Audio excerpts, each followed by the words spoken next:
சாப்பாடு வேண்டிய டைம் ஆயிடுச்சு. இப்பதான் உள்ள வந்த டைம் வேலை இருக்குப்பா. நான் சொன்னடா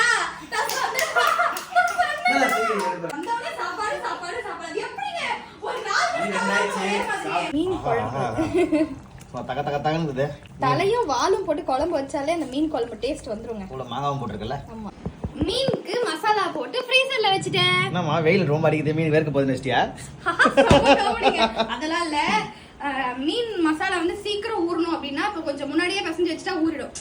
டைம் இல்ல நமக்கு உடனே பொரிக்கணும் அப்படின்னா இந்த மாதிரி ஃப்ரீசர்ல வச்சுட்டா மசாலா நல்லா செட் ஆகி பொரிக்கும் போது நல்லா மசாலா எல்லாம் நல்லா டிப்ஸா?